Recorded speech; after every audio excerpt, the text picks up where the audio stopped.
ba ang humanismo? Ito ba ang humanismo? O ito ba ang humanismo? Ang humanismo ay nagpapatungkol sa buhay ng mga tao at sa kanilang mga karapatan.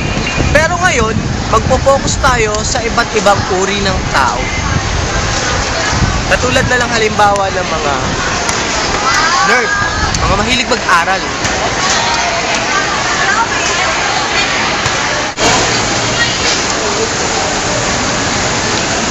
Ito ang isa pang klase ng halimbawa ng nerd. Meron. Masyadong matalino, mahilig mag-aral, at nakasalamin. Ito ang katangian ng mga nerd. Hindi sila nakikisali pagdating sa usapang pangkatawanan. Bagkus, utak ang kanilang kalakasan. Take note, lagi silang binubuli. Ang mga bakla. Ang mga bakla ay ang mga lalaking nagkakagusto mismo sa kapwa nila lalaki. Ito ay tinatawag na third sex. Minsan ay tinatawag nila ang sarili nilang mga babaeng nakakulong sa katawan ng mga lalaki.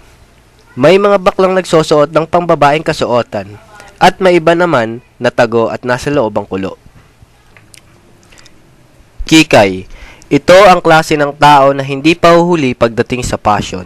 Babae lang ang tinatawag na kikay dahil ika nga, hindi lang matingkad na kulay ang damit ang kanilang mga sinusuot, kundi medyo may pagkamalandi pa ang dating kung iyong titingnan. Take note, mahilig din sila sa mga makeup. Mahaba ang buhok, makapal na eyeliner at mahikaw. Ito ang emo. Ito ang klase ng mga uri ng tao na malupit pagdating sa pormahan. Sila ay kung tawagin na emosyonal dahil sa pagkakarakterize nila sa kanilang sarili. Madalas daw silang maglaslas at kayang-kaya din nilang magpakamatay dahil sa lakas ng kanilang emosyon.